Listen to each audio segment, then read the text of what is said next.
সকলোকে স্বাগতম জনাইছোঁ। বিশিষ্ট ব্যক্তিসকল আছে ইতিমধ্যে বহুখিনি কথা কৈ গ'ল। তাৰপিছত মোৰ ক'বলগীয়া বা উপদেশ দিব পৰা ক্ষমতা আছে বুলি নাভাবোঁ। তথাপি দুটা কথা মই নিশ্চয় ক'ব খুজিছোঁ। তেজপুৰ বিশ্ববিদ্যালয়ৰ যিটো ঘটনা, এই ঘটনাটোৰ আপোনালোকৰ সকলোৰে কনচাৰ্ণ মই দেখিছোঁ। সকলোৱে এই মুহূৰ্তত শিক্ষা ব্যৱস্থাত যেনেকৈ ৰাজনৈতিককৰণৰ যিটো প্ৰক্ৰিয়া সেইটোৰ বিপক্ষে মাত মাতিছে আৰু আমাৰ যিসকল ছাত্ৰ ছাত্ৰীয়ে এই আন্দোলনটো ঘূৰি ঘূৰি আছে তেওঁলোকক পৰামৰ্শ দিছে, খুব ভাল কথা। কিন্তু মই অনুৰোধ জনাইছোঁ, যিসকল এই মুহূৰ্তত ৰাজনৈতিক ব্যক্তি আছে, যিসকল বিভিন্ন সমাজৰ বিভিন্ন স্তৰৰ পৰা আহিছে, তেওঁলোকে এটা এটা দায়িত্ব আজি লৈ যাওক। তেওঁলোকৰ গোটেইখিনি দায়িত্ব আপোনালোকে কেনে আছে?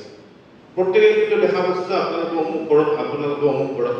মোৰ কিন্তু অনুৰোধ, একান্ত অনুৰোধ, তেওঁলোকে যিখিনি পাৰে কৰি আছে, বহুত কৰিছে। গোটেই প্ৰতিষ্ঠান বিৰোধী এটা সংগ্ৰাম এটা তেওঁলোকে আৰম্ভ কৰিছে, যিটো অসম বা গোটেই ভাৰতত হয়তো হোৱা নাই বা হৈছে যদিও তেনেকুৱা পৰ্যায়ত হোৱা নাই। কিন্তু এটা পৰ্যায়লৈকে তেওঁলোকে লৈ গৈছে। মই অনুৰোধ কৰিছোঁ প্ৰত্যেক ৰাজনৈতিক দলকে, যিসকল প্ৰতিনিধি যে আজি এই মঞ্চৰ পৰা আপোনালোকে এটা এটা দায়িত্ব লৈ যাওক যে মই এইটো কৰিম।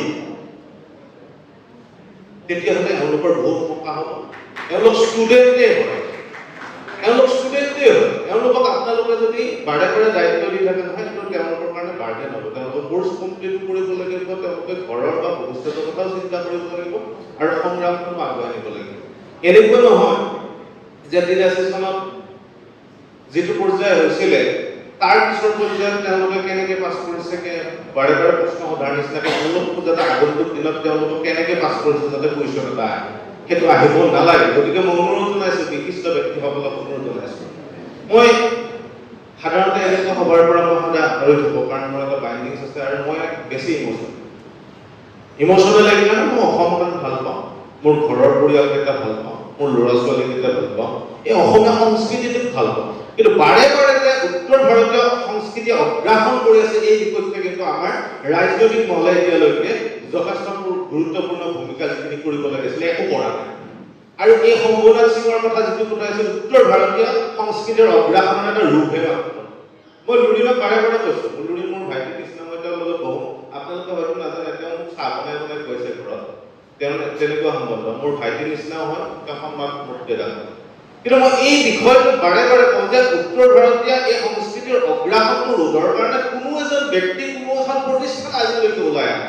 আৰু তেজপুৰ ইউনিভাৰ্চিটিত হোৱা ঘটনাটো তাৰে মাত্ৰ নামান্তৰহে, মাত্ৰ মই একে ক'ব।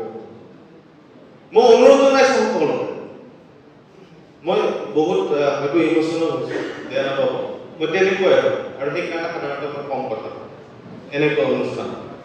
আজিৰ পৰা আপোনালোকে অনুভৱ কৰক যে আমি ইমোচনেল হোৱাটো বিৰাট দৰকাৰ। কাৰণ অসমখনত শ্লেভৰ স্থান নাছিলে এটা সময়ত। আপোনালোকে যদি ঐতিহ্যৰ ফালৰ পৰা, হিষ্ট্ৰীৰ ফালৰ পৰা অসমত শ্লেভ নাছিলে, কিন্তু এতিয়া শ্লেভৰ কাৰণে মানে যিটো আমাৰ চিষ্টেম হৈছে ন, সকলোৱে এটা সময়ত শ্লেভ হ'ব গৈ আছে। আৰু মই সেইকাৰণে শংকিত হওঁ যে মোৰ ল'ৰা ছোৱালী যিকেইটা জন্ম দিছোঁ, তেওঁলোকৰ অনাগত সময়ত যিটো শিক্ষাৰে তেওঁলোক শিক্ষিত হ'ব গৈ আছে, যিটো পৰিৱেশত তেওঁলোকে ডাঙৰ হ'ব, এটা সময়ত কেনেকুৱা এটা সময় পৰিৱেশত উপস্থিত হ'বগৈ। আৰু সেইকাৰণে মই শংকিত যে তেজপুৰ ইউনিভাৰ্চিটিৰ এই সংগ্ৰামখন যাতে গোটেই অসমৰ শৈক্ষিক ব্যৱস্থাটো পুনৰ উত্তৰণৰ এখন সংগ্ৰামৰ ৰূপান্তৰিত কৰাত আপোনালোকক সকলোকে অনুৰোধ জনাইছোঁ। মই বিশেষ দীঘলীয়া নকৰোঁ। মই আকৌ এইটো কথাই কওঁ যে যিসকল ব্যক্তি ইতিমধ্যে পৰামৰ্শ দিছে, অপপ্ৰচাৰৰ কথা মই খুব ভালকৈ শুনিছোঁ। তেওঁ যেনেকৈ উপদেশ দিছে, তেওঁ কিন্তু কেইটামান কামো হাতত লৈ গৈছে যে মই নিজে যাম, দৰকাৰ হ'লে মই নিজে তেওঁক কম, এনেকুৱা কৈছে। আপোনালোককো অনুৰোধ জনাইছোঁ, যিসকলে পৰামৰ্শ দিছে, আজি এটা এটা কাম আপোনালোকে লৈ যাওক।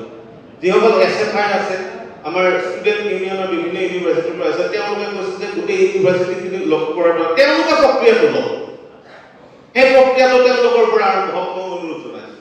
ৰাজনৈতিক ব্যক্তি আমাৰ লুৰিণ আছে আৰু বাকী সকলো আছে, তেওঁলোকক অনুৰোধ জনাইছোঁ, ৰাজনৈতিক ব্যক্তিসকলক লগত যোগাযোগ কৰাৰ দায়িত্বটো আপোনালোকে লওক। তেতিয়াহ'লে এওঁলোকৰ এই সংগ্ৰামখন এটা নতুন ৰূপ পাব আৰু গোটেই অসমৰ বৌদ্ধিক মহলক পুনৰ মানে আগুৱাই অনাৰ কাৰণে এটা কিন্তু ডাঙৰ সংগ্ৰাম হ'ব, যিটো এই মুহূৰ্তত অতি প্ৰয়োজন হৈছে। সকলোকে ধন্যবাদ। মই যদি ভুল কৈছোঁ ক্ষমা কৰিব আৰু বিজ্ঞজনৰ ওচৰত ক্ষমা ভিক্ষা মাগি মোৰ এইখিনি কথা কৈ ইমান এটা কৈছোঁ। ধন্যবাদ।